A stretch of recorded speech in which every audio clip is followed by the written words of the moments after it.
सभी भाइयों को नमस्कार। स्वागत है आपका गवर्नमेंट एग्जाम प्रिपरेशन चैनल में। आज हम लोग जो है सेकंड पार्ट करने वाले हैं जो सार्वभौमिक टीकाकरण है उस चैप्टर का। और इस टेस्ट के बाद मतलब कि इस प्रश्नोत्तरी के बाद, इस ऑब्जेक्टिव क्वेश्चन के बाद जो है हम लोग 65% जो है सिलेबस कंप्लीट कर लेंगे। कितना? 65% जो है सिलेबस कंप्लीट कर लेंगे। ठीक है, और उसके बाद नेक्स्ट चैप्टर पे चलेंगे। ठीक है, तो चलिए शुरू करते हैं आज का सेशन। ठीक है, बीसीजी का टीका किस रोग से बचाव के लिए लगाया जाता है? बहुत ही आसान प्रश्न है कि जो बीसीजी का टीका है जो है किस रोग से बचाव के लिए लगाया जाता है? किस रोग से बचाव के लिए लगाया जाता है? डिप्थीरिया से, टीबी से, टिटनेस से, इनमें से कोई नहीं। बिल्कुल बेकायदे जो है रैपर दिखा के, दवाई का रैपर दिखा के, उस पर ट्यूबरक्लोसिस दिखा के सब कुछ आपको बताया जा चुका है। इसका उत्तर हो जाएगा टीबी। बीसीजी का टीका जो है टीबी यानी कि तपेदिक या यक्ष्मा से बचाव के लिए नवजात शिशु को जन्म के तुरंत बाद जो है लगाया जाना चाहिए। ठीक है, तो आज जान लीजिए, सब दोहरा लीजिए। ठीक है, जो बातें नहीं हैं वो भी जान लीजिए। और बिल्कुल जो है बिना जो है क्लास किए टेस्ट को मत अटेंड करिए। अब देखिए, इससे कोई फ़ायदा नहीं होगा। ठीक है, अगर टेस्ट जो है अगर क्लास अटेंड करके, लेक्चर अटेंड करके ये सब टेस्ट देती है तो इतना बेहतरीन फ़ायदा होगा, एकदम आसान लगेगा और एकदम सिस्टमेटिक ढंग से आप चलिए। ठीक है, अभी बहुत समय है जब तक एग्जाम का डेट नहीं आया है। चलिए आगे बढ़ते हैं। क्वेश्चन संख्या 21 पे आते हैं। टीका यानी कि वैक्सीनेशन का जनक किसे कहा जाता है? वैक्सीनेशन का जनक किसे कहा जाता है? एडवर्ड जेनर को, डार्विन को, जॉन साल को या रॉबर्ट कोच साहब को? तो जो टीका यानी कि वैक्सीनेशन का जनक कहा जाता है, मतलब कि कहने का मतलब जनक का मतलब क्या होता है कि जो शुरुआत करता है, जन्म देता है। ठीक है, वो कहा जाता है ए यानी कि एडवर्ड जेनर साहब को। एडवर्ड जेनर जो है टीका वैक्सीनेशन का जनक कहा जाता है। जॉन साल के जो है पोलियो के टीके की खोज की थी। ठीक है, ये जो पिछले प्रश्नों में आ चुका है, पिछले टेस्ट में, कि जॉन साल किसके खोज किए थे? पोलियो खोज किए थे। और एडवर्ड जेनर साहब जो है टीका के जनक माने जाते हैं। आगे बढ़ते हैं, क्वेश्चन संख्या 22 पे आते हैं। जे यानी कि जापानी इंसेफ्लाइटिस। ठीक है, जापानी इंसेफ्लाइटिस का टीका शिशु के जन्म के कितने दिन पर दिया जाता है? ठीक है, जापानी इंफ्लाइटिस का टीका जो है जन्म के कितने दिन पर दिया जाता है? जन्म के तुरंत बाद, 5 से 7 माह के मध्य, 5 से 10 माह के मध्य, या 9 से 12 माह के मध्य। तो इसका उत्तर हो जाएगा डी यानी कि 9 से 12 माह के मध्य जो है जापानी इंफ्लाइटिस का टीका जो है दिया जाता है। जेई के टीके को 2 खुराक में दिया जाता है। पहला जो है खुराक 9 से 12 माह यानी कि 9 से 12 महीने का बच्चा होगा कि उम्र में दिया जाता है, और दूसरा खुराक जो है 16 से 24 माह की उम्र में दिया जाता है। जे यानी कि जापानी इंफ्लाइटिस का टीका कुछ विशेष जिलों में दिया जाता है। ये भी ध्यान रखिएगा, हर जगह नहीं दिया जाता है। जहाँ संक्रमण के ज़्यादा चांसेस बनते हैं तो कुछ ज़िले हैं जहाँ पे जे यानी कि जापानी इंफ्लाइटिस का, ठीक है, टीका दिया जाता है। आगे बढ़ते हैं, क्वेश्चन नंबर 23 पे आते हैं। एफ आई पी वी की कितनी खुराक शिशुओं को दी जाती है? देखिए, ध्यान रखिएगा, सारा जितना हम लोग टीकाकरण पढ़ रहे हैं सब कुछ जो है लेक्चर्स में कवर हो चुका है। जो भी नया है जान लीजिए और जाके लेक्चर्स बिल्कुल देखिए। ठीक है, तो FIPV को कितनी खुराक जो है शिशुओं को दी जाती है? 1 खुराक, 2 खुराक, 3 खुराक या 4 खुराक? तो इसका उत्तर हो जाएगा बी यानी कि 2 खुराक दिया जाता है। ठीक है, अब देखिए FIPV fractional inactivated polio myelitis vaccine, full form याद रखिएगा। ठीक है, कि 2 आंशिक खुराक शिशुओं को 6 और 14 सप्ताह के उम्र में अंतःस्रावी के रूप में दी जाती है। किसके रूप में? अंतःस्रावी के रूप में दी जाती है, और 6 और 14 सप्ताह में दी जाती है। फुल फॉर्म याद कर लीजिएगा FIPV का, फ्रैक्शनल इनएक्टिवेटेड पोलियो माइलाइटिस, ठीक है, वैक्सीन। आगे बढ़ते हैं, क्वेश्चन संख्या 24 पे आते हैं। हेपेटाइटिस बी का टीका शिशुओं को कब दिया जाता है? ठीक है, हेपेटाइटिस बी का टीका कब दिया जाता है? तो जन्म के तुरंत बाद, 1 सप्ताह बाद, 2 सप्ताह बाद, 48 घंटे बाद। तो ये ध्यान रखिएगा, इसका उत्तर हो जाएगा ये यानी कि ए यानी कि जन्म के तुरंत बाद। आपको बताया जा चुका है 3 टीका। ठीक है, उसमें 2 मुख्य है, 2 मुख्य तुरंत जन्म के तुरंत बाद लगता है। एक तो है पोलियो का और दूसरा जो है हेपेटाइटिस बी का। और अधिक से अधिक जो कम से कम समय में जो है आपको BCG का भी टीका लगवा देना है। जितना जल्दी लग जाए, 1 साल के अंदर, जन्म के तुरंत बाद लगे और अच्छी बात है। ठीक है, तो ये ध्यान रखने वाली बात है।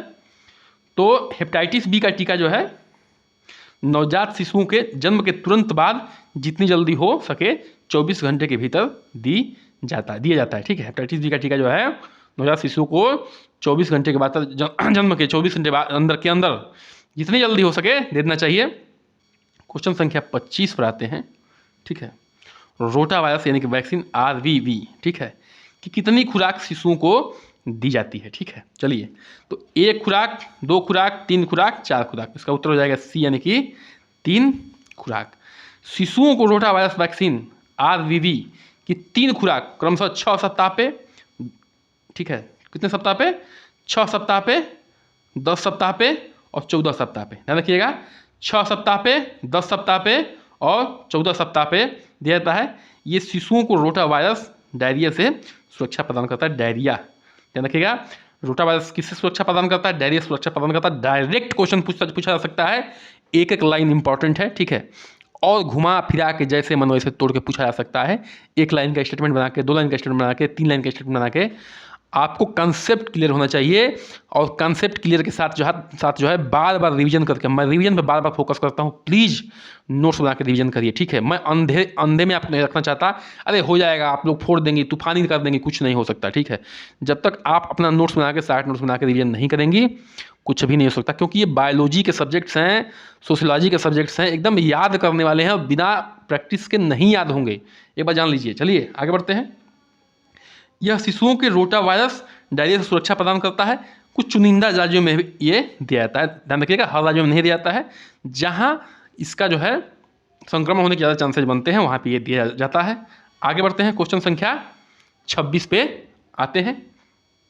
PCV यानी कि न्यूमोनिकल कंजुगेट वैक्सीन को की 2 प्राथमिक खुराक कब दी जाती है? ध्यान रखिएगा, 2 प्राथमिक खुराक माने 2 पहली खुराक की बात हो रही है।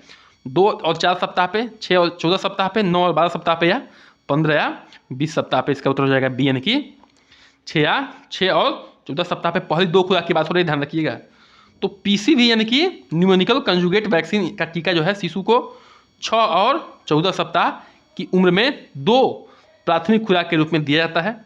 यह शिशुओं और बच्चों को स्ट्रेप्टोकोकस निमोनिया से होने वाली बीमारी से बचाता है। ध्यान रखिएगा, निमोनिया जो कि एक लंग्स का क्या है, लंग का माने कि फेफड़े का क्या है, संक्रमण फैलाने वाला रोग है।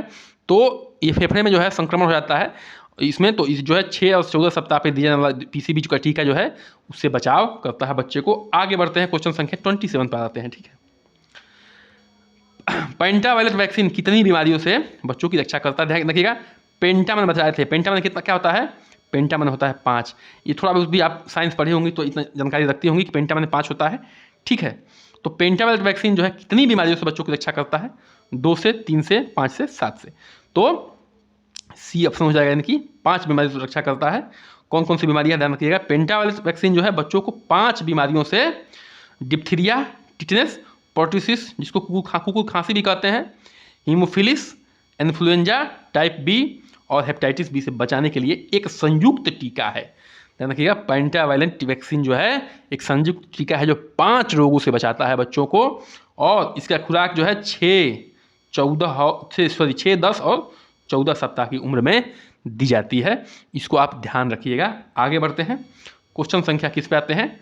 28 पर आते हैं।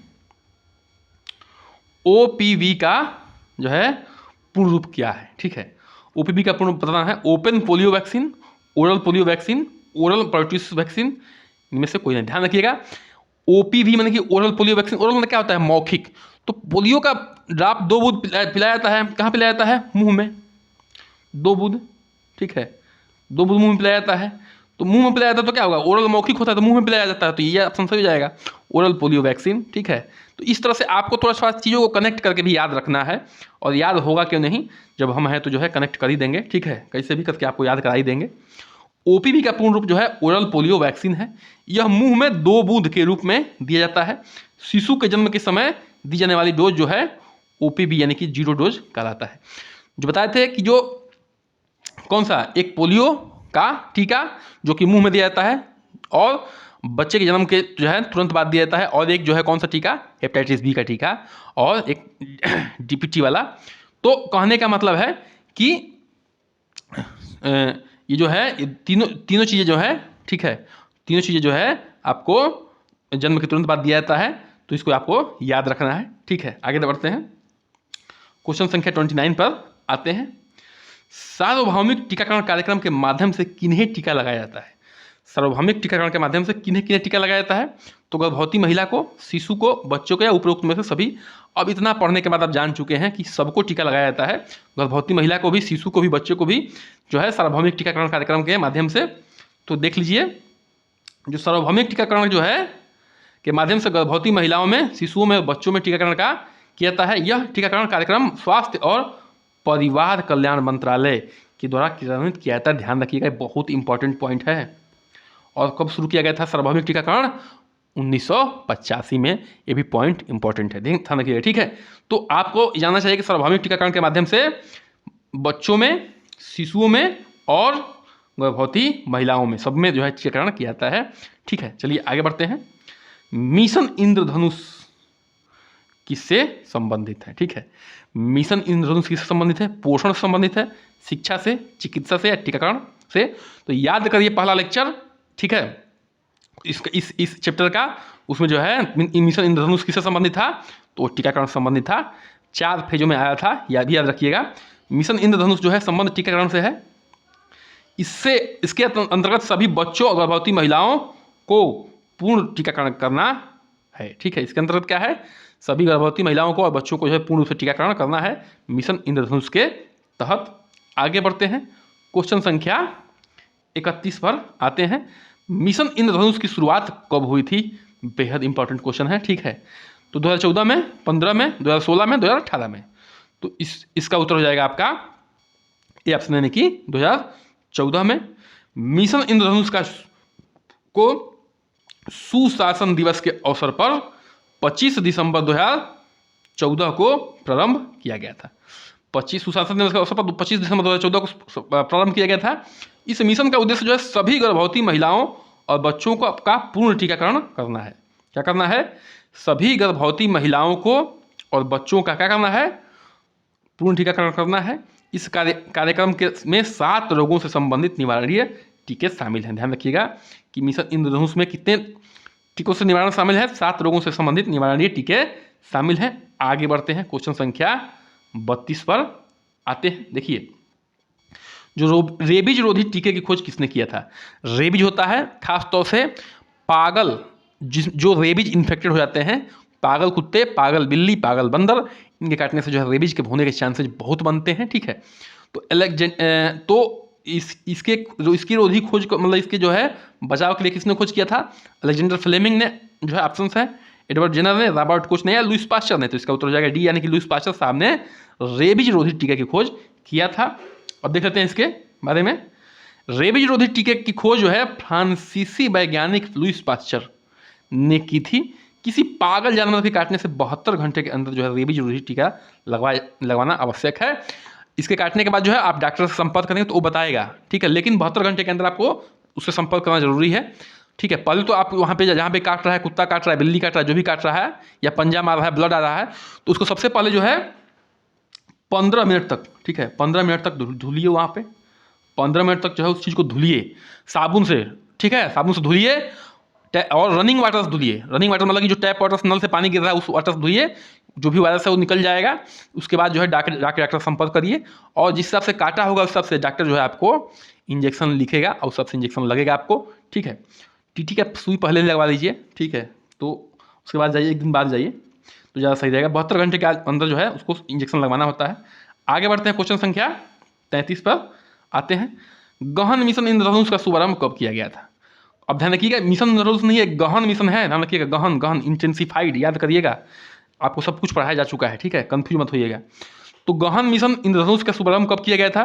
2015 में, 16 में, 2017 में, 2019 में। तो इसका उत्तर हो जाएगा सी, यानी कि 2017 में शुरू किया गया था।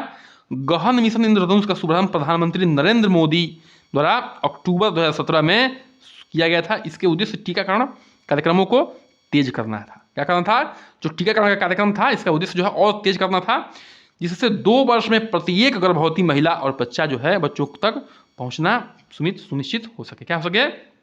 जिससे 2 वर्ष में प्रत्येक गर्भवती महिला और बच्चों तक पहुंचना सुनिश्चित हो सके। आगे बढ़ते हैं, क्वेश्चन संख्या 34 पर आते हैं। मिशन इंद्रधनुष के अंतर्गत किस रोग से संबंधित टीका उपलब्ध है? मिशन इंद्रधनुष के अंतर्गत किस रोग से संबंधित टीका उपलब्ध है? तो टिटनेस से, पोलियो से, खसरा से, उपरोक्त सभी से। तो आप देख चुके हैं ये सभी टीका के बारे में हम लोग पढ़ चुके हैं, तो जो है उपरोक्त सभी होगा, इसका उत्तर हो जाएगा डी, यानी कि मिशन इंद्रधनुष के अंतर्गत 7 रोगों के निवारणीय टीके उपलब्ध हैं। टिटनेस, पोलियो, खसरा, डिप्थीरिया, काली खांसी, टीबी, हेपेटाइटिस बी।